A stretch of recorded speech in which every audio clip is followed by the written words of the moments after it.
On the weekend, Zhongqing Museum bustled with crowds. Zhang Yuan clipped a speaker to her waist and found a quiet corner to nibble on a bread roll. Halfway through her snack, the figure she'd been waiting for finally appeared at the hall entrance. She wolfed down the rest of the bread, rubbed her cramped legs from squatting, and hurried after him. Tall and long minus limbed, he slipped through a corner door first. When Zhang Yuan caught up, the door hung ajar, marked with bold characters Cultural Relics Restoration Room. She knocked 3 times perfunctorily and poked her head through the crack. Han Fu, can I come in? Han Fu was adjusting the air conditioner temperature.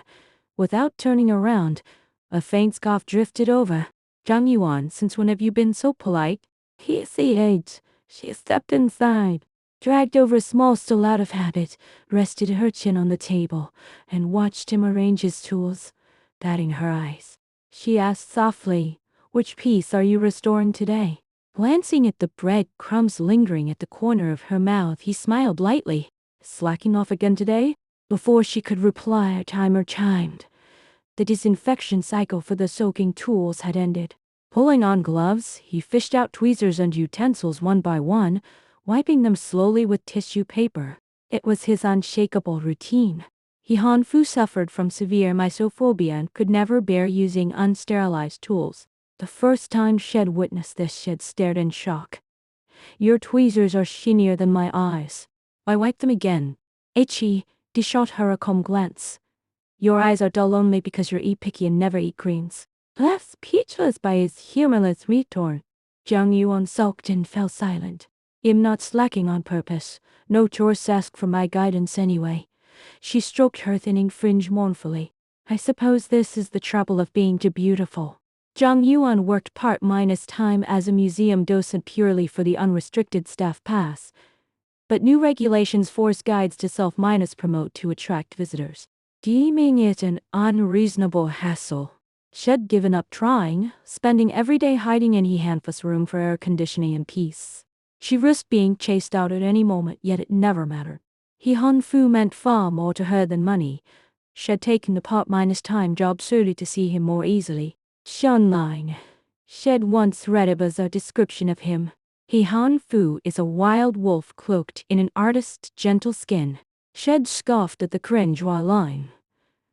After meeting him in person, she'd hunted down the commenter late one night and replied sharply online.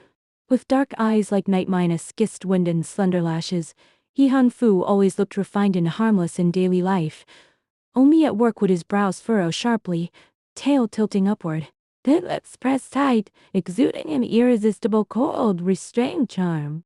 The ultimate contrast appeal. Utterly captivating.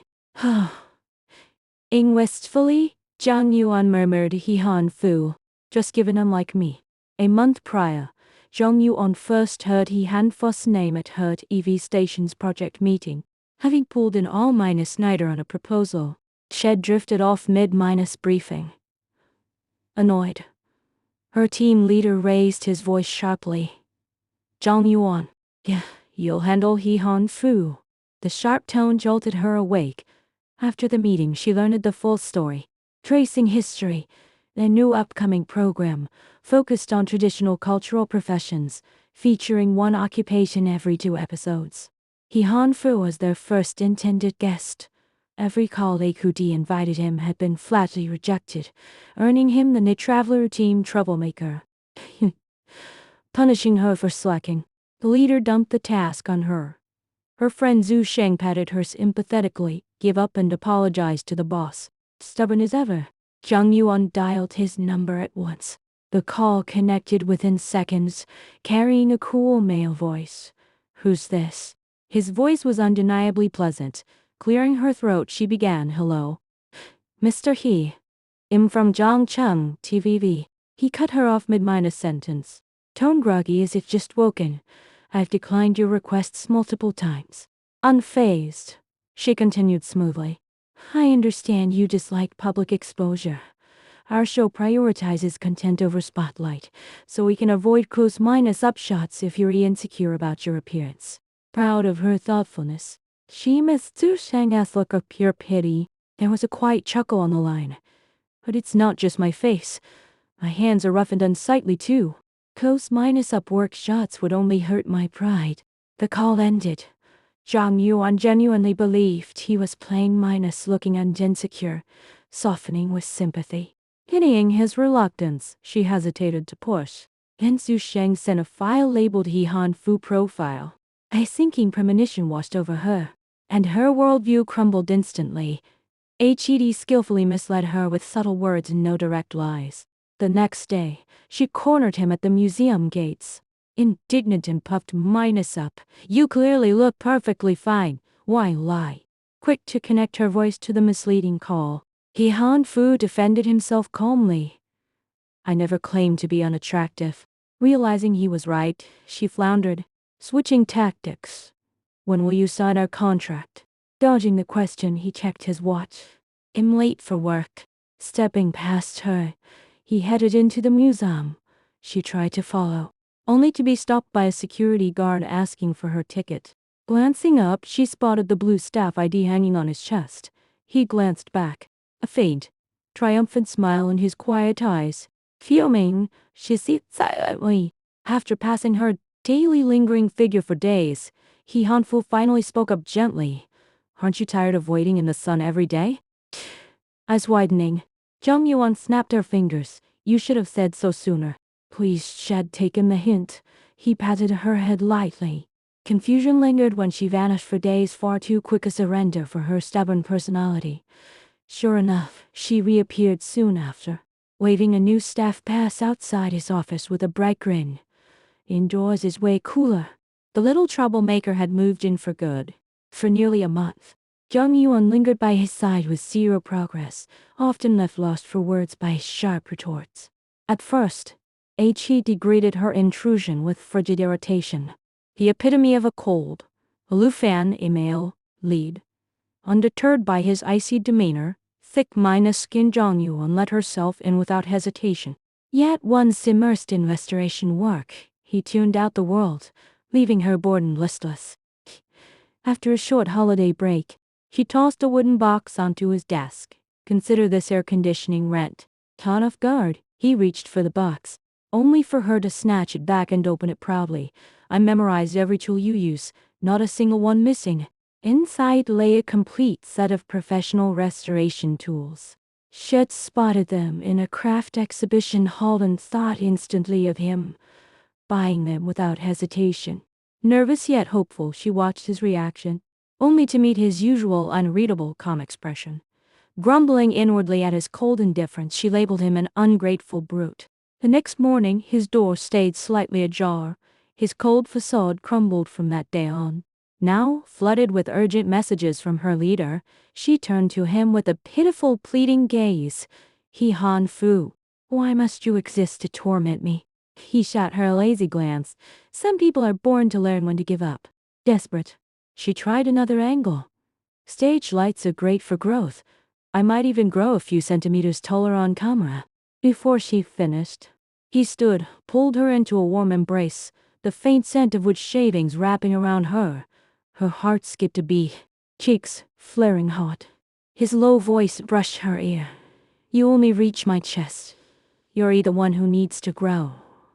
If only she could seal his teasing mouth for good. Stuck with no backup options, Zhang Yuan begged to reassign the task, only to be firmly rejected. Frustrated, she demanded, why He Han Fu specifically? Weren't other, more easygoing resters available? Her leader smirked. Check his rarely minus updated Weibo comments section. In 2020, looks draw for more attention than talent or food. He Han Fu remained an online enigma. 2 years prior, a candid snapshot taken by a junior schoolmate had catapulted him to fame. In the photo, he wore a plain white T- shirt, sketching artifact damage diagrams in a lab, exuding quiet. Understated allure. Handsome men were common, but handsome cultural relic resters were rare. His unique profession and brooding cold aura kept him viral for months. Yet he shunned the spotlight, refusing all interviews and public appearances, fading into a popular urban legend. Her leader would never let such a high-value guest slip away. Defeated, Zhang Yuan returned to the museum, chatting about her unfair workload as she watched him work. Surprisingly, he Han Fu skipped their usual bickering. After a long pause, he said firmly, "It'll take you somewhere." He led her to the city's official cultural relics restoration center, his primary workplace. He'd been temporarily transferred to the museum for a special restoration project that month. Pulling a wooden box from his drawer, he slid it to her. "This was my first restoration project in high school, a tiny porcelain vase. Pale and translucent. Delicate milky lines marked its surface, visible only upon close inspection. The first restored exhibit I ever saw was right here in this museum. Those faint cracks never felt imperfect to me. They tell the object's unique history. Few understand the profound impact these relics have on me, but they are forever sacred in my eyes." Soft light fell across his resolute features as he met her gaze directly. "What is your program's commission? To genuinely promote restoration culture, or chase views solely off his fame with shallow content?" This was the sole reason behind his constant refusal. Catching the fleeting flash of vulnerability in his eyes, Zhang Yuan's heart softened. Recalling the thousands of late-night comments she'd read online, she finally understood the quiet passion behind his reserve. In that moment, she no longer wished to force him into compromise. Determined to refine the program's positioning, Zhang Yuan requested the full proposal from Zhu Sheng. "Amused?" he teased. "Since when do you care about work beyond avoiding overtime?" Flipping through the thick document, she found vague, broad descriptions of history and science popularization. "Oh, we're not a big entertainment network or national broadcaster," Zhu Sheng explained. "Limiting our theme to strictly will narrow our audience. Balancing quality and ratings is never easy." Before she could revise the plan, her leader abandoned He Han Fu, ordering her to find a replacement guest at once. Scouring dozens of resumes late into the night, she grew increasingly dispirited. Trudging home at 7, she spotted him waiting in her residential complex. Crowded with evening strollers, he stood out sharply against the lively crowd. "How do you know where I live?" She eyed him suspiciously, joking, "Did you trick the security guard for my address dressed up like that?" Tapping her forehead lightly, he deadpanned, "You filled out your address on the museum entry form right in front of me." Embarrassed, she asked, "Why are you here?" His awkward silence confirmed her playful suspicion. He needed a favor. His elderly mentor's birthday was approaching, and they were due to attend a lecture in a neighboring city. Stuck on gift ideas, He'd gifted her clothes the year before, only to be teased for his bland, straight minus lace taste. Gift minus shopping came naturally to Zhang Yuan, though He Han Fu clearly regretted asking within half an hour. Dragged around the mall, he endured countless ridiculous mismatched outfits she picked for fun, much to the waiter's amusement. Watching the usually neat, reserved man in gaudy clashing patterns, Zhang Yuan's low mood melted into laughter. She finally chose an elegant, deep purple plaid silk scarf for his mentor. As they parted, she noticed faint red marks on his neck from constant wardrobe changes. 8 whinge of sad